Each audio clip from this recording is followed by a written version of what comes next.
Ninguna, doctora. Bueno, entonces quiere decir que con ese trabajo, bueno, todavía no lo he calificado porque todavía no he tenido tiempo de calificarlo, pero espero que con ese trabajo se hayan afianzado los conocimientos que ustedes tienen sobre violencia de género. Después, bueno, respecto al debate, ya están listos, ya tienen todas las ponencias. Señores. Sí, doctora. Está todo listo. ¿Hay Sí, alguna por lo menos en duda, nuestro grupo, sí. alguna dificultad que ustedes crean? Bueno. ¿Habrá tiempo para debatir? Miren, la otra vez fue igual, fueron 3 temas y tenemos que tener un tiempo limitado, por eso la persona que es moderador o moderadora es el que tiene que mirar los tiempos. Entonces, sabemos que el tiempo es limitado, entonces ustedes, como estudiantes de medicina y como futuros médicos, ustedes tienen que aprender a simplificar, a resumir, a sintetizar. De estos temas hay muchas cosas que decir, pero digan lo fundamental. Entonces, es un ejercicio también para que ustedes aprendan a decir lo importante. Cuando ustedes tengan que hacer un diagnóstico, ustedes tienen que pensar desde la anatomía, fisiología, fisiopatología, diagnóstico diferencial, etcétera, y en su cerebro tienen que tener muy desarrollado esa función de síntesis, de resumen, para poder tomar decisiones.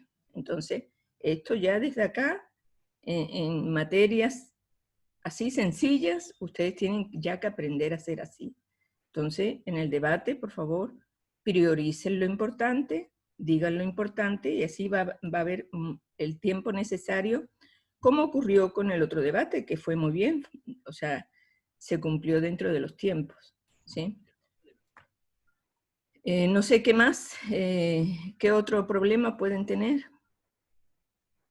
Ya, yo lo que les pediría, por favor, que hasta esta noche ustedes suban, creo que está abierto hasta esta noche para subir las ponencias. Entonces, por favor, que suban antes del debate. ¿Sí? ¿Algo me iba a decir?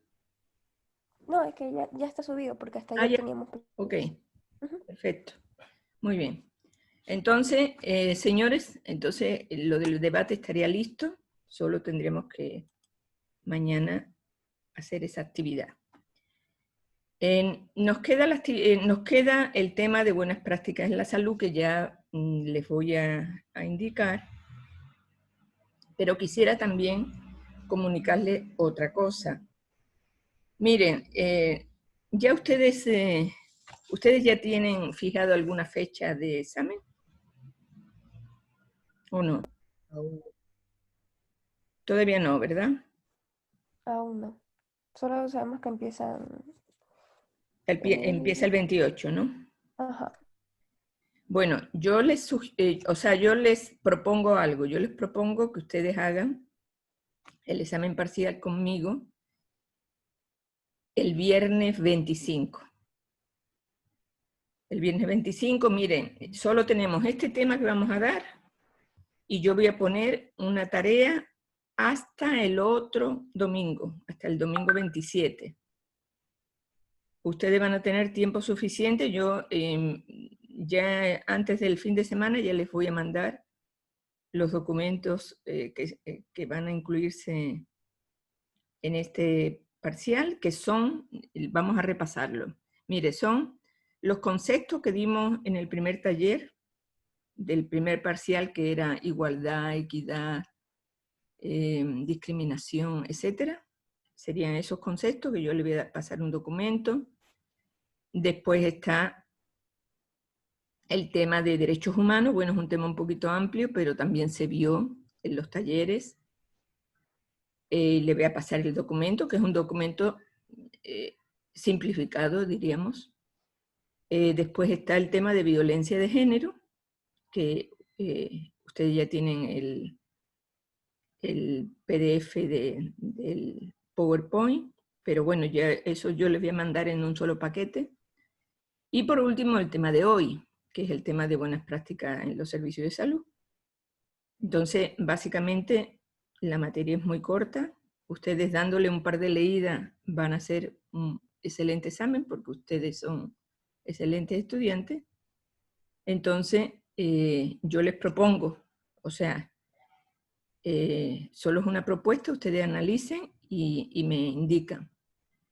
El viernes 25 hacer el examen, entonces ya ustedes quedarían libres para el resto de examen. No sé qué les parece.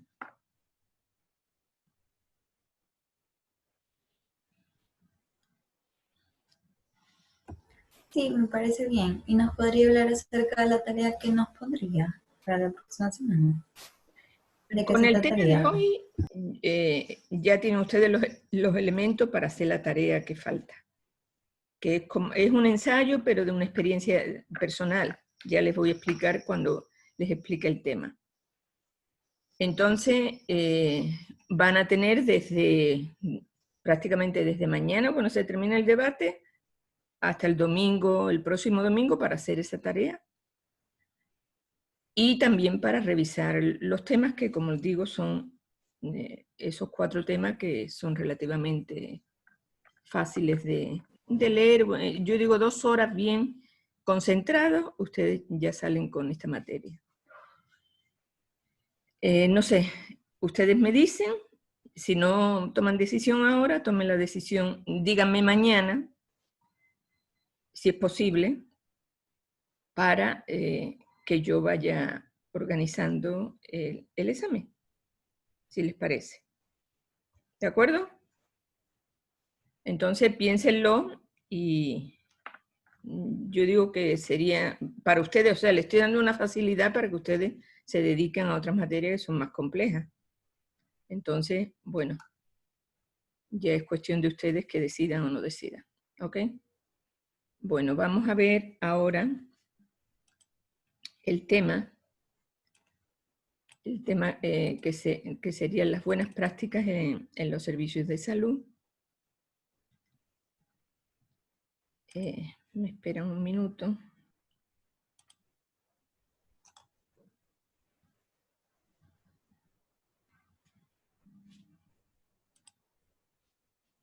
Vamos a compartir pantalla. Ya. ¿Sí ven? Ok. Entonces, ¿qué son las buenas prácticas en los servicios de salud? Bueno, si nos remontamos a todo lo que hemos visto en la materia que hemos visto la interculturalidad, o sea, el respeto y la aceptación de otras culturas en un Ecuador que es multidiverso. Entonces, hemos analizado todo eso detenidamente. Después, en este parcial, ¿qué hemos visto? Hemos visto todos los grupos vulnerables, todas las situaciones de brechas, de desigualdad que existen en el país, con la pobreza, con los grupos que tienen más necesidades o que tienen más necesidad de equidad, como son discapacitados, adultos mayores, personas con enfermedades catastróficas, etc. Y, o sea, eso, básicamente, esos son los grupos que nosotros hemos visto que serían los grupos que necesitan más integrarse más al sistema, que necesitan más igualdad y equidad.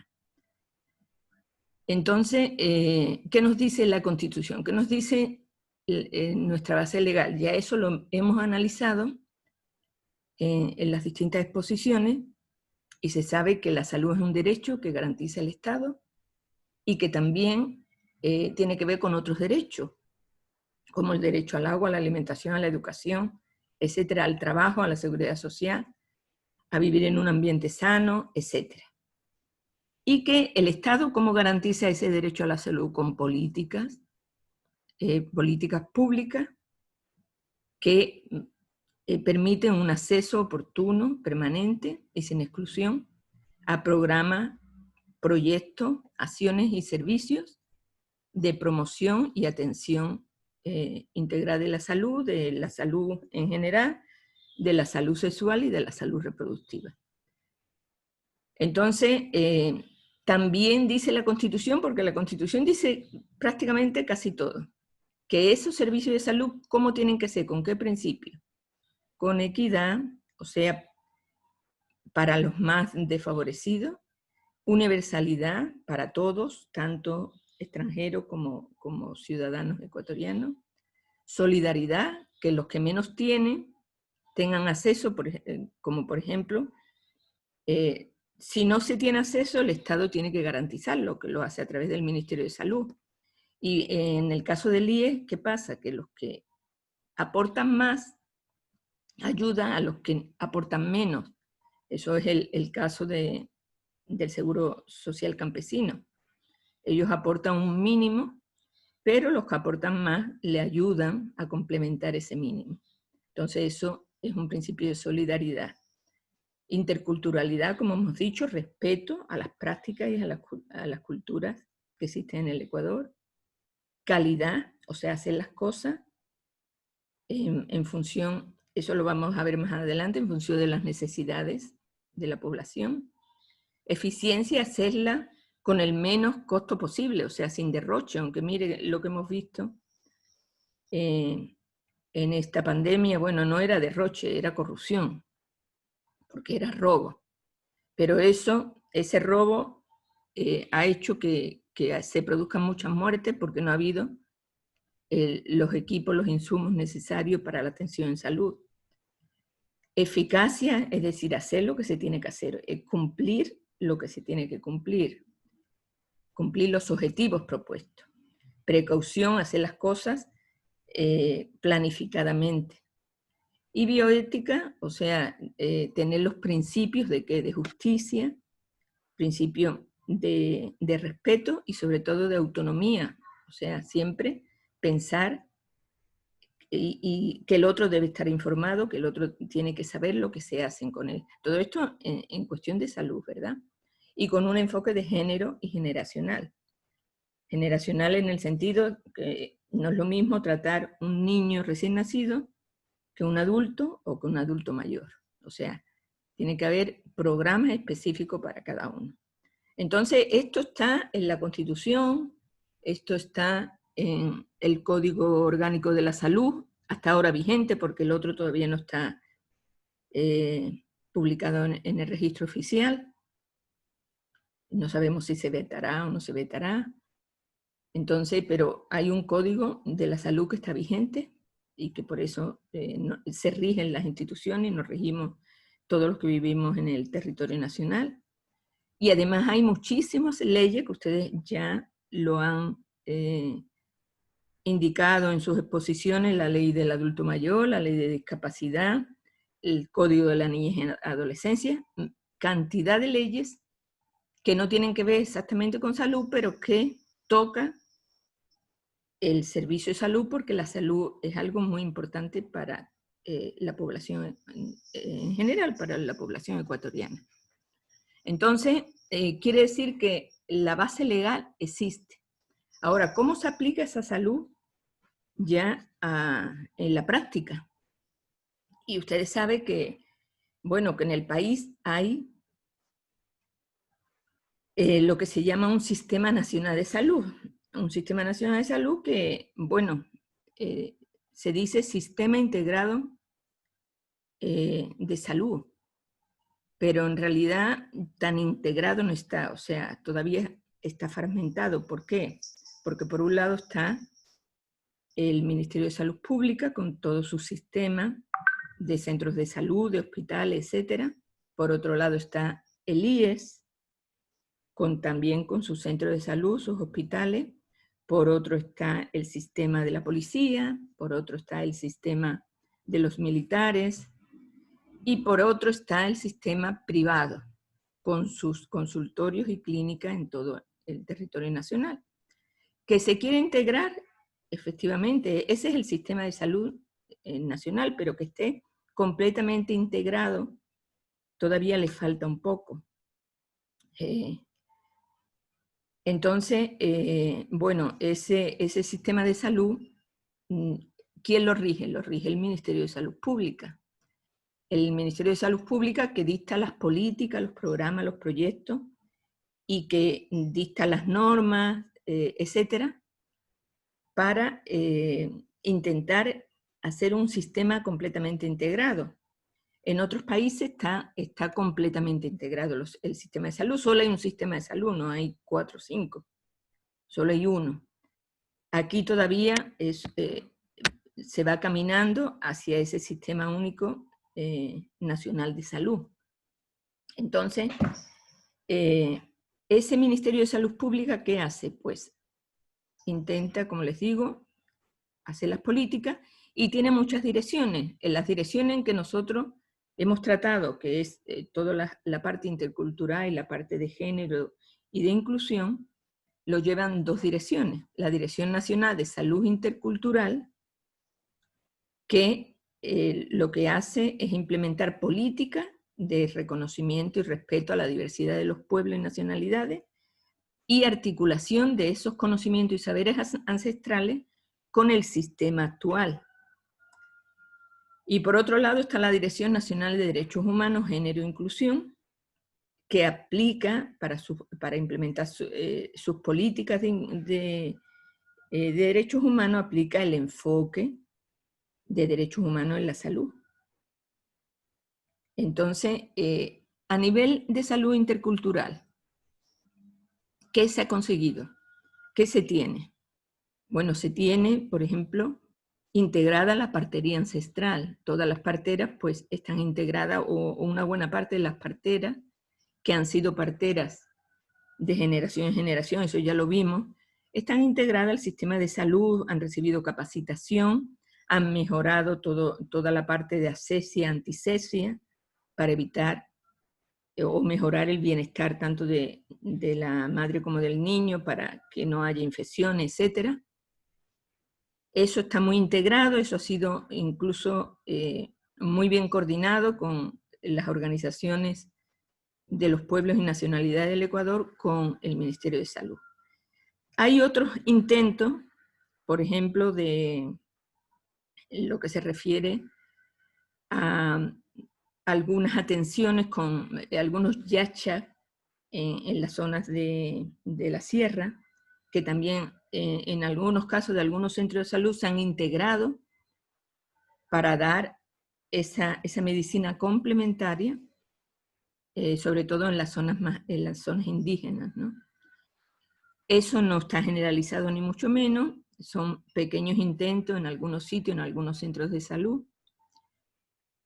Y bueno, en cuanto a esta integración de la salud intercultural, todavía nos falta mucho. Ya vimos nosotros que, por ejemplo, no hay control de todo lo que se expende de medicina alternativa y complementaria, no hay un seguimiento de parte del Ministerio de Salud. Entonces, bueno, se están haciendo esfuerzos, pero todavía falta. En la Dirección de Derechos Humanos, Género e Inclusión, bueno, ¿qué se ha hecho? Igualmente se han hecho algunas cosas, se han hecho algunos avances. Por ejemplo, lo que tiene que ver con diríamos, la pobreza y la inequidad, eso lo subsana el Ministerio de Salud Pública a través de sus programas, que son programas de ¿qué? Por ejemplo, de atención del niño sano, los menores de 5 años, la atención de las embarazadas,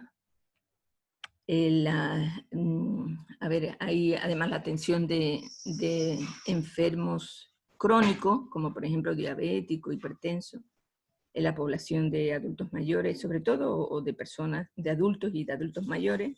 O sea, el Ministerio de Salud Pública tiende a atender a grupos sociales menos favorecidos económicamente a través de sus programas, que son programas que están a disposición de la población en general.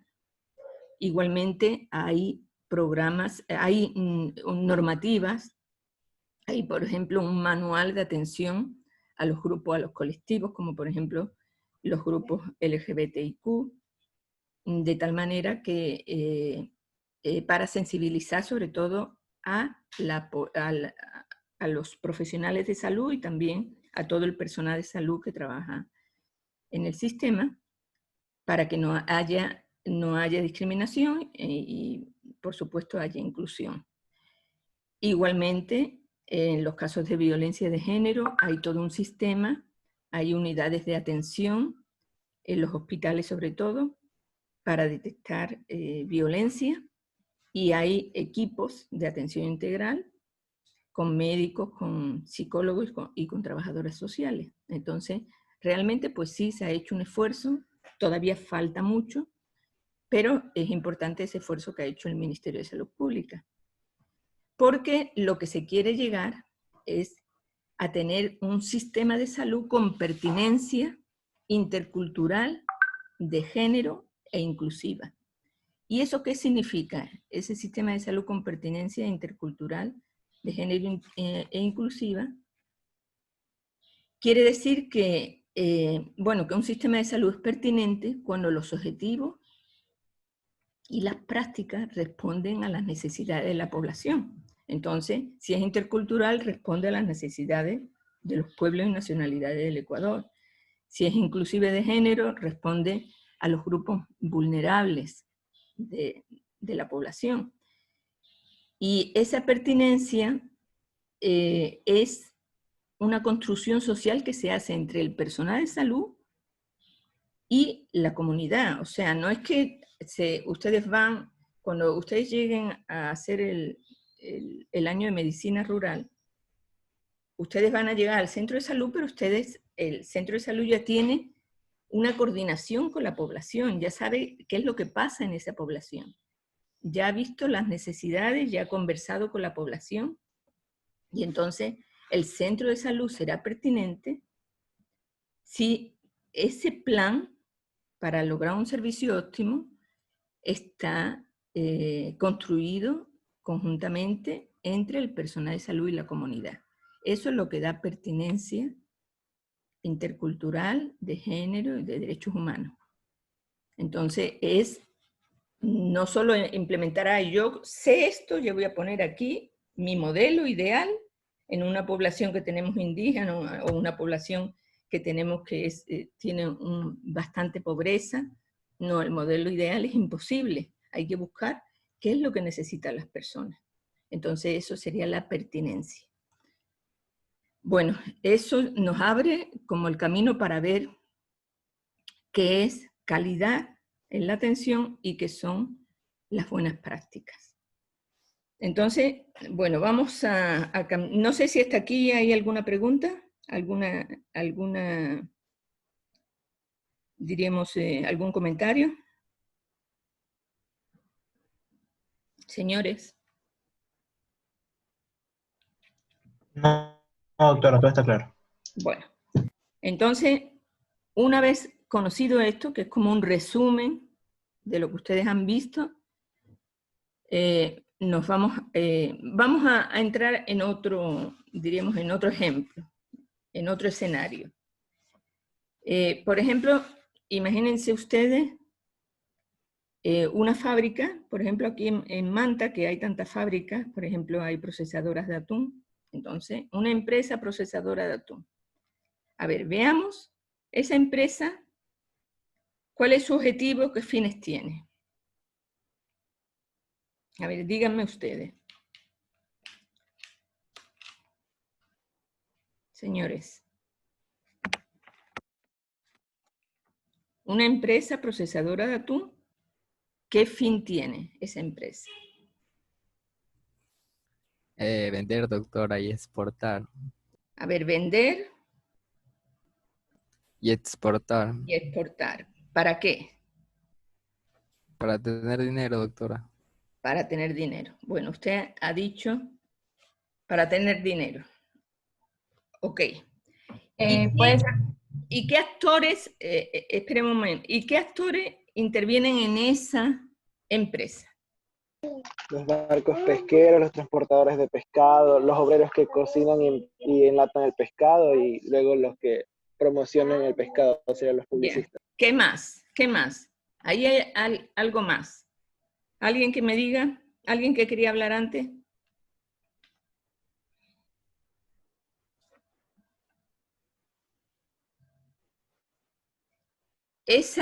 Ese producto que en definitiva el producto es el atún, es la lata de atún, diríamos, ¿no? El producto es una lata de atún. ¿Ese producto hacia dónde va? Hacia los Hacia los mercados. mercados. ¿Ese producto hasta dónde llega? ¿Quién llega? A las personas, A las a los personas consumidores. que lo consumen, que lo compran, pues, porque usted dice que ustedes han dicho que el fin es vender, exportar para hacer dinero, ¿verdad? Ahora, si esa procesadora de atún no tiene una buena pesca, no pesca buenos atunes, o bueno, puede pescar buenos atunes, pero a lo mejor no procesa bien, no tiene un buen terminado su producto, ¿qué pasa? ¿Eso tendrá que ver con lo que vende y con lo que exporta? Porque ustedes cuando van al supermercado, ustedes ven ahí cantidad de latas de atún, pero a ustedes les gusta una marca, porque dice, esta es la que me gusta, esa está rica, la otra no está tan buena. Y con el atún es un ejemplo, son miles de ejemplos que ustedes podrían decir, este es de primera calidad y este no, bueno, claro, es un poquito más barato, pero es malito. Entonces, ¿tendrá que ver todo el proceso de la producción? Sí. Pero en realidad, ¿qué tiene que ver más? ¿Qué es lo más importante ahí? Es que el consumidor quede satisfecho. O sea, es la satisfacción, es cubrir la necesidad del consumidor. Es la satisfacción de ese consumidor. O sea, si nuestro producto es un producto excelente, seguro que se va a vender, se va a exportar y va a dar dinero. Pero si es un producto de mala calidad, no va a cubrir la necesidad del consumidor. ¿Está bien el razonamiento o no? Así es, Claro, doctora. eso siempre se busca. Entonces, ¿qué quiere decir? Que ha implicado lo que se llaman los usuarios internos y externos. ¿Qué son los usuarios internos? Son todos los que intervienen para la realización de ese producto, desde los capitanes de los barcos que van a buscar el atún hasta la persona que abre la puerta de la empresa para los obreros. Entonces, ¿eso qué quiere decir? Que esos son los usuarios internos. Gerentes, administrativos, obreros, etc. O sea, todo el personal involucrado en hacer ese producto, que se llama atún. Y los usuarios externos serían los consumidores. Claro que pueden ser los consumidores ecuatorianos o los consumidores de Estados Unidos o de donde vaya el producto, de Europa, ¿no? Bueno, los atunes aquí sobre todo van a Estados Unidos, pero no sé si hay otros mercados también. Bueno, entonces, de esos dos usuarios, ¿cuáles serán los más importantes? ¿Ustedes cuáles creen que son los más importantes?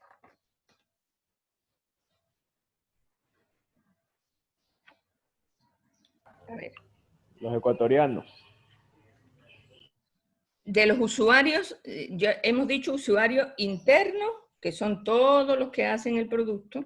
Profesora, yo creo que para mí, o sea, los dos son importantes, porque con los internos se puede realizar el producto y con los externos se debe vender. O sea, si no hay internos no se puede hacer el producto y si no hay externos no se va a poder vender y no se va a poder posesionar en el mercado. Claro, Entonces eso convertiría a los externos en los más importantes. así es. O sea, exactamente ustedes han dicho lo que quería escuchar. Los dos son importantes, los dos son muy importantes. Pero toda la producción va hacia los usuarios externos. Y claro, por ejemplo, si los usuarios internos están, diríamos, están mal pagados, no son considerados, hay problemas sociales dentro, por ejemplo, no tienen implementos cuando van a pescar, o cuando los obreros, por ejemplo. ¿Eso repercute en el producto? Claro que repercute. O sea, la buena armonía y el buen, diríamos, sistema, el buen estado del sistema productivo repercute en el producto y a su vez repercute en los usuarios externos, en lo que al final va hacia los usuarios externos, que es el producto, y después eso se traduce en dinero, etc. ¿Sí? Entonces, la prosperidad de una empresa, claro, tiene que ver con los dos, tiene que ver con que los usuarios internos tengan todo su sistema bien organizado y con equidad, con cierta equidad, pues. Claro que las empresas capitalistas, en algunos, en cierto modo, pues a veces explotan al obrero, al trabajador. Pero de cualquier manera, o sea, comparado con otros trabajos, los obreros de las procesadoras de atún tienen un buen sueldo, tienen asistencia, tienen ciertos derechos, etc. Entonces, ese sistema funciona bien para que al final funcione bien, o sea, satisfaga la necesidad del usuario externo, que es el que consume el producto. Entonces, los dos son importantes y diríamos que el usuario externo es el fin de ese sistema de producción de la procesadora de atún. Entonces, si nosotros nos vamos a otro ámbito, que es el ámbito de la salud, bueno, ahí no se produce algo físico, se produce un servicio. El servicio no es tangible. El servicio se puede medir por ciertos indicadores. Pero sería lo mismo, o sea, hay usuarios internos y usuarios externos. Entonces, los usuarios internos serían todos los profesionales de la salud, todos los colaboradores de la institución, desde el portero hasta el personal de servicio, pasando por todos los profesionales de la salud, enfermeras, médicos, etc. Y después están los usuarios externos, que son los pacientes y la población en general. Entonces, primero tiene que funcionar muy bien ese sistema interno para que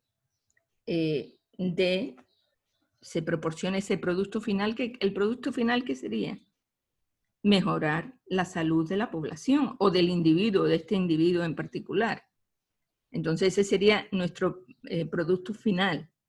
Claro que ahí no se va a producir dinero, porque obviamente esto es un servicio sin fines de lucro, porque es el Estado el que garantiza. Claro que hay con fines de lucro, que es todo el sistema de salud privado, es con fines de lucro, y se podría tratar exactamente igual que cualquier empresa.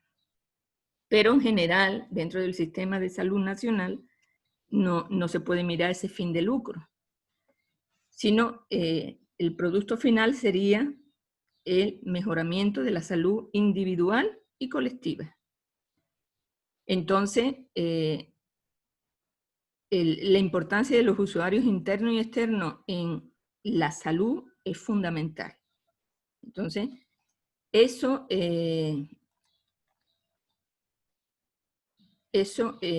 nos lleva al concepto de calidad. ¿Y cómo nosotros definimos qué es la calidad total?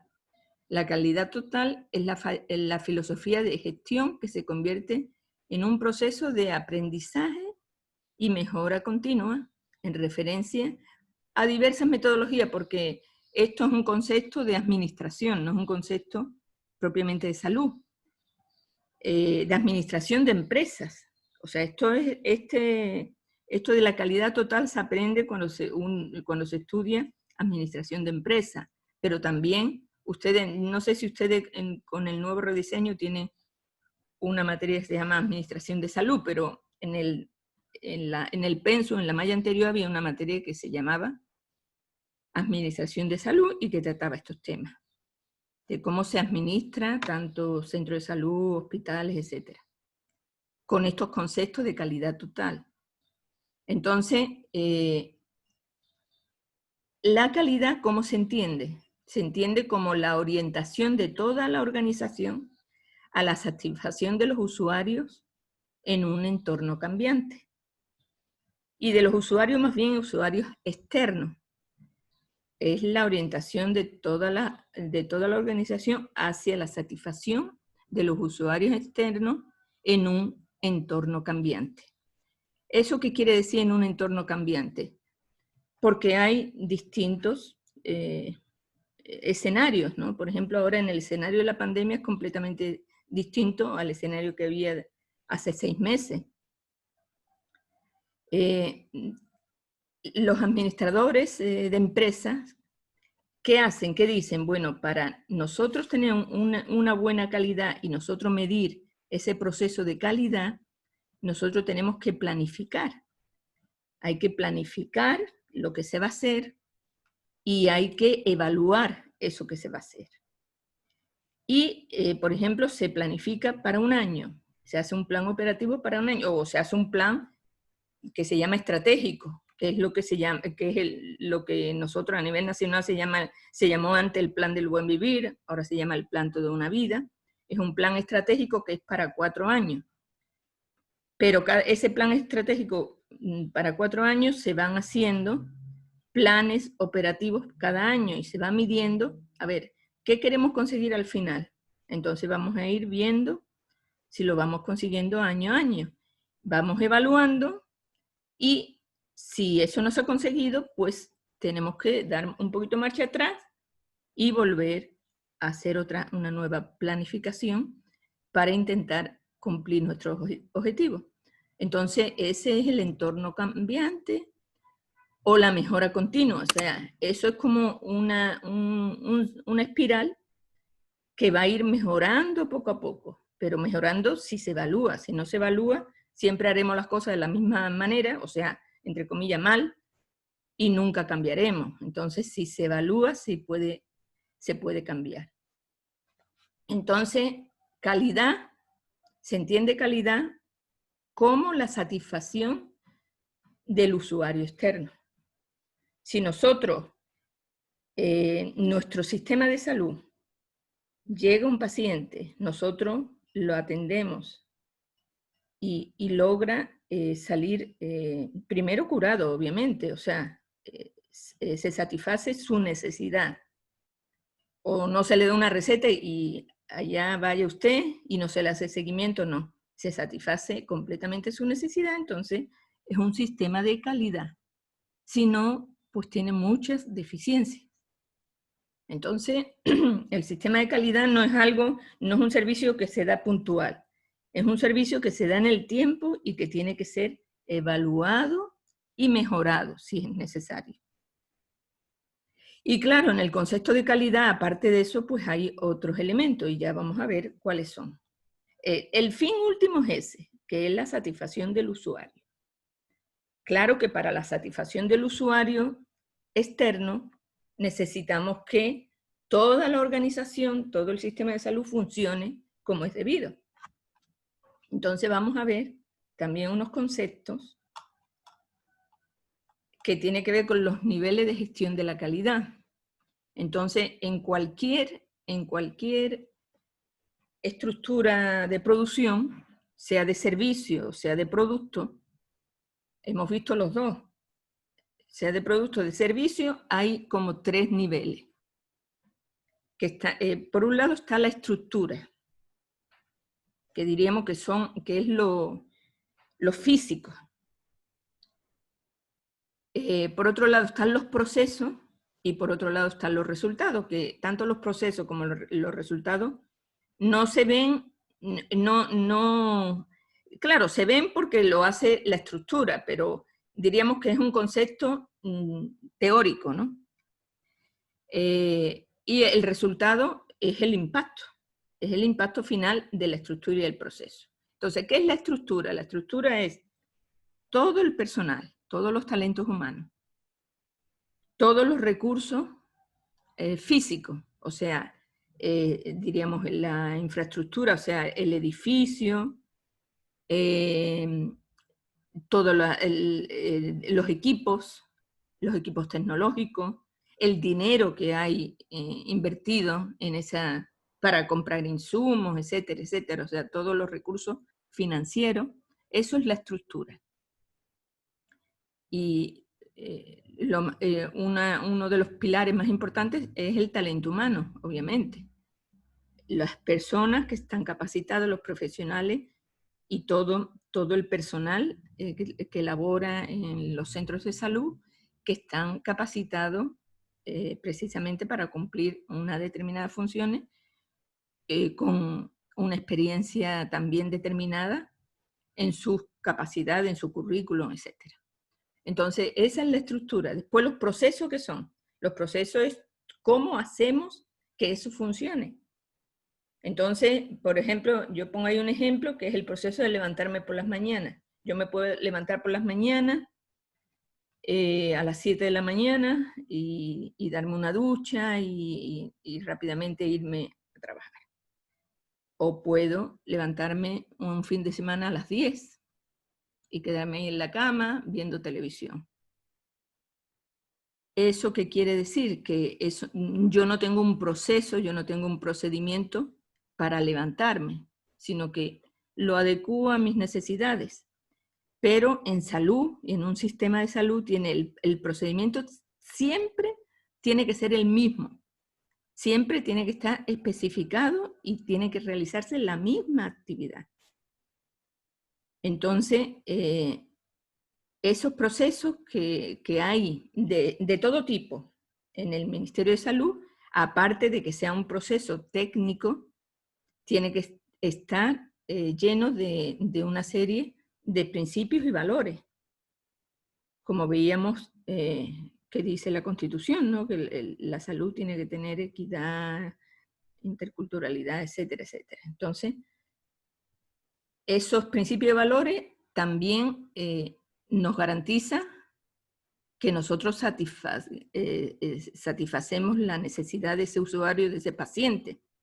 Entonces, esos principios, ¿cuáles son? Equidad, solidaridad, eficacia, eficiencia, oportunidad, respeto, buen trato, empatía, defensa de los derechos, bueno, cumplir lo que se tiene que cumplir, o sea, darle la asistencia al paciente, pero no así nada más, sino con un buen trato que sea de manera oportuna, o sea, no después de 3 meses, sino de manera oportuna. Si tiene una enfermedad, tratarla en el menor tiempo posible, etc. Entonces, esos procesos son los que van moldeando esa calidad. Y obviamente los resultados pues son el mejoramiento de la salud individual y de la salud de la población. Entonces, en estos niveles, estructura, proceso y resultado,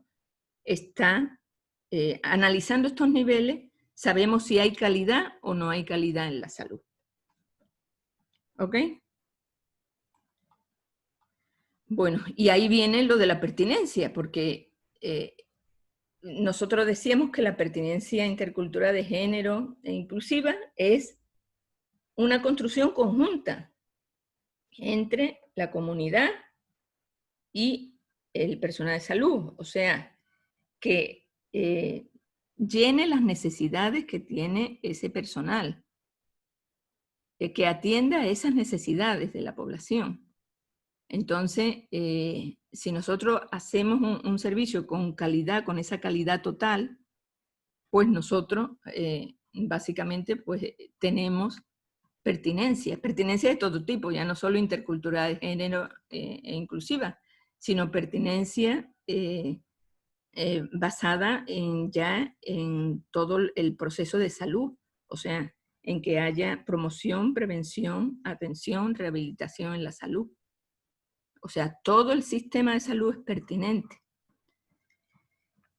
Bueno, y ¿Y ahí cómo encajan las buenas prácticas? Bueno, ¿Sí? ¿Alguien quiere decir algo? Las buenas prácticas aquí encaja porque nosotros cómo medimos esa buena calidad en los servicios de la salud. Tenemos que medirlo aplicando un conjunto de estándares de calidad. Mire, ustedes les habrán hablado ya, algunos profesores les habrán hablado sobre la acreditación. Y bueno, ustedes lo saben porque han escuchado las noticias. Desde hace 10, 12 años, pues están, a nivel del país, se están acreditando todas las universidades, porque se quería mejorar en un principio todo el proceso educativo a nivel nacional. Entonces se empezaron a acreditar las universidades. ¿Y cómo se acreditan? Se acreditan viendo, o sea, entrando en un proceso de evaluación de los estándares de calidad de esas universidades. Entonces, por ejemplo, en la ULEA, ¿qué ha pasado? En la ULEA se ha evaluado la ULEA como tal, en general, o sea, toda la universidad como tal, y dentro de la universidad se han evaluado ya 3 carreras.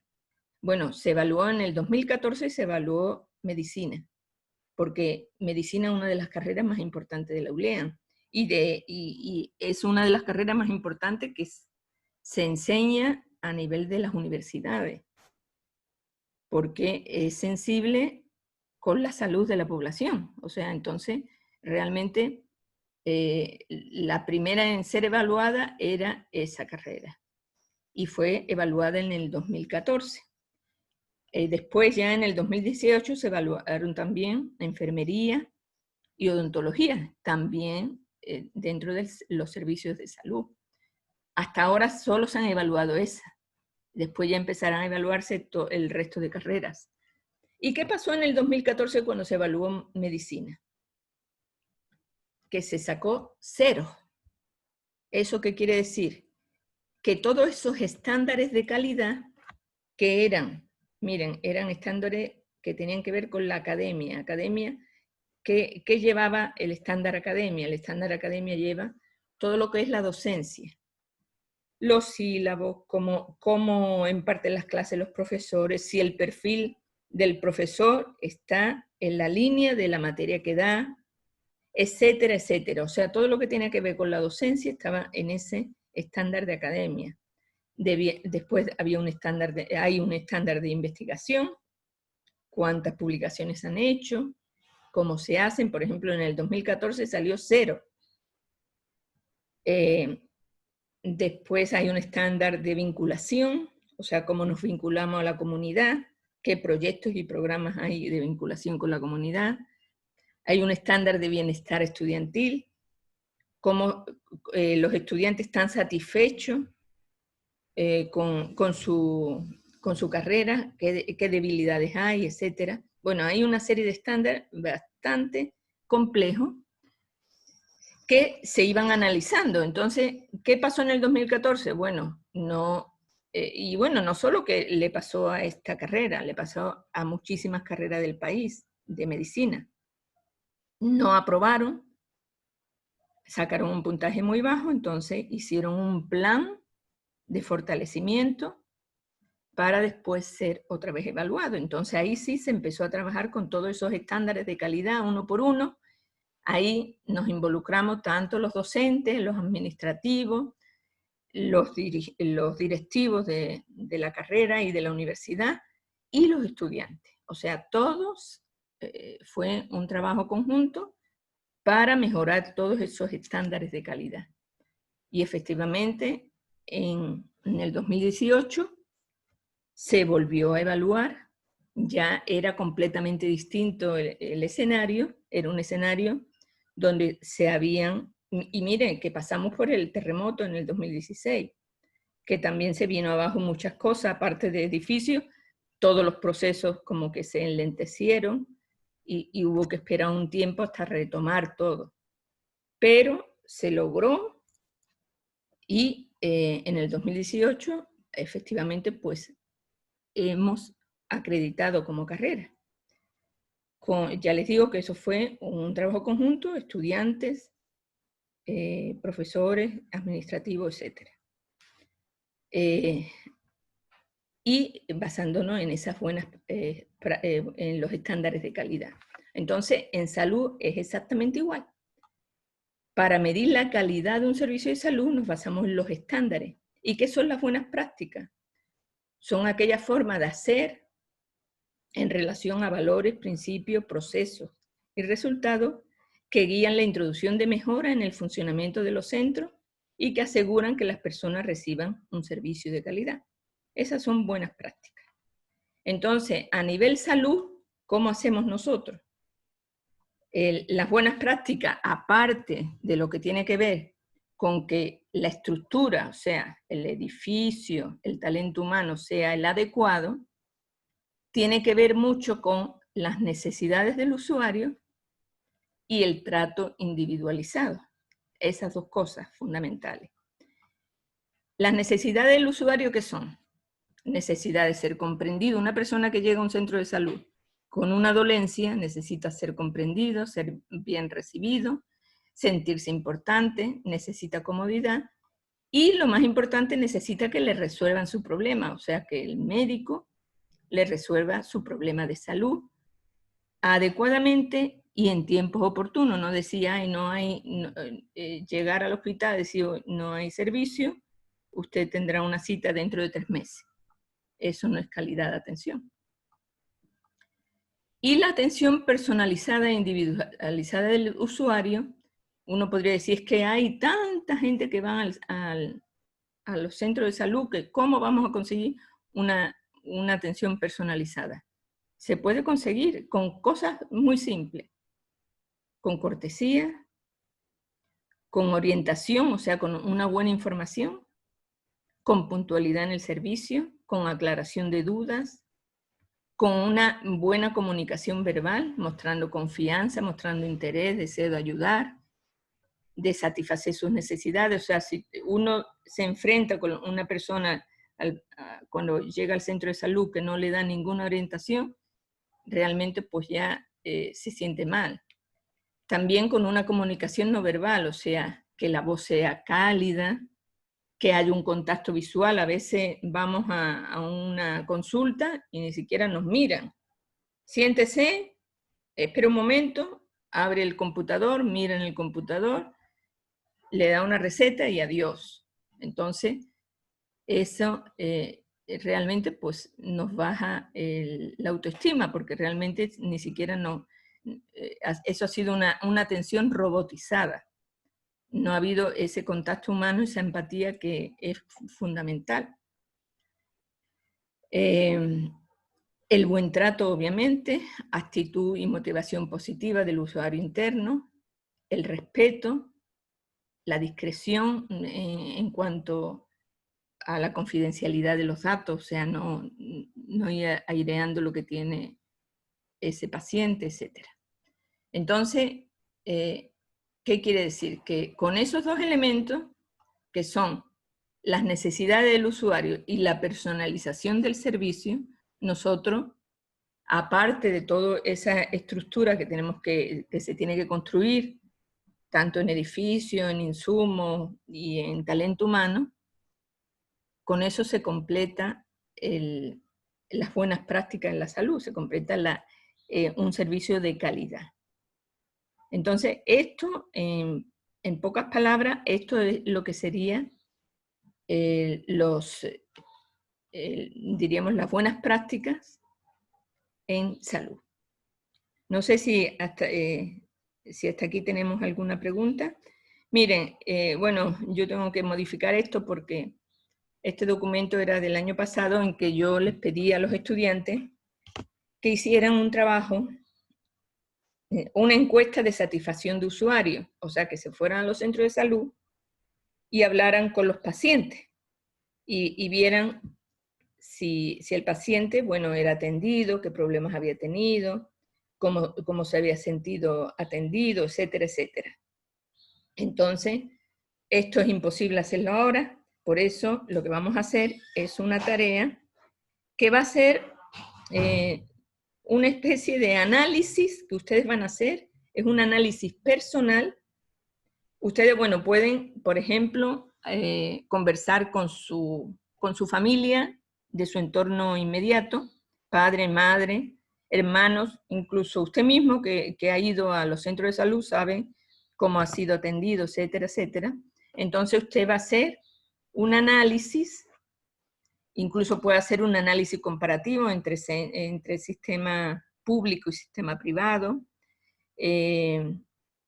y va a analizar, a desmenuzar qué es lo que usted ha visto, qué falta, y cómo se conseguiría una mejor calidad de atención de los servicios de salud, según su punto de vista. Entonces, eso es lo que vamos a hacer. No es necesario que usted vaya a ningún lado, va a ser con la experiencia personal y la experiencia de las personas más allegadas. No sé si hasta aquí está claro. Señores, ¿está claro lo que hemos dicho? Doctora. Ok. Entonces, esa sería la ¿Cuántas tarea. personas deben hacer esas opiniones? Aparte de nosotros. ¿O Aparte solo de nosotros? ustedes, las personas más allegadas, puede ser su mamá, su papá, o su No hay un mínimo. abuelita, qué sé yo. Ustedes vean, pero que no tienen que salir a ningún lado, sino simplemente recabar esa opinión y hacer un análisis crítico de esa situación, de si hay buenas prácticas en los servicios de salud. Yo digo, puede ser comparativamente, o también simplemente, pues, si solo analizan el servicio de salud pública, decir lo que falta, lo que se podría mejorar, etcétera, etcétera. Y la experiencia que ustedes han tenido, obviamente. Sí. Doctora, Sí. es que yo tuve un problema en subir la tarea del debate, el informe del debate, y quería ver si podía mandársela por el correo institucional. No hay problema. Mándenmelo por el correo institucional. Está bien, muchas gracias. Ya, ok. Entonces sí ubicaron bien cómo vamos a hacer la tarea. ¿Sí? Entonces yo les voy a subir, ya les digo que esta tarea, que sería la última, con este documento de base, porque aquí no tienen que buscar nada en internet, este documento de base para repasar un poquito los conceptos que hemos visto de buenas prácticas, aunque creo que ha quedado claro, me parece que ha quedado claro con la explicación, pero si no, pues tienen el documento. Y la experiencia de ustedes y sus familiares más cercanos respecto a la atención que han recibido en los centros de salud y que se puede mejorar, qué deficiencia ha habido, etcétera. ¿Sí? Eso yo les voy a poner para hacer hasta el 27, que sería el domingo, creo que es el domingo 27, a las 11 de la noche, y ya se comenzaría, diríamos, los exámenes, los otros exámenes.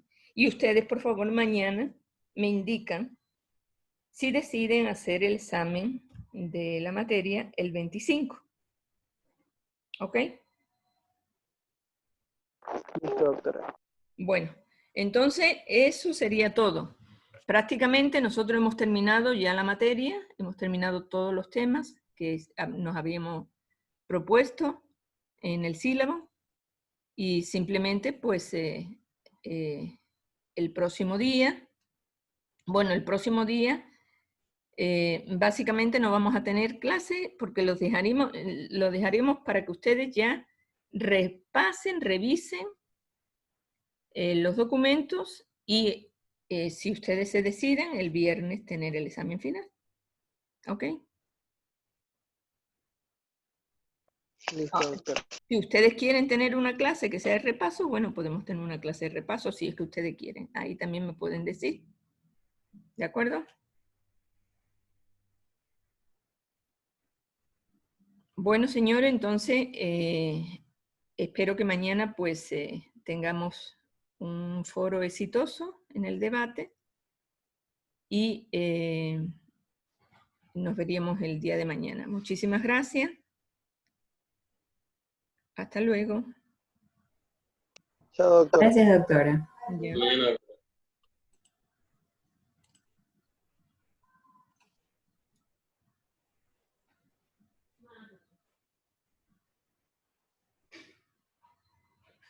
¿Qué pasó?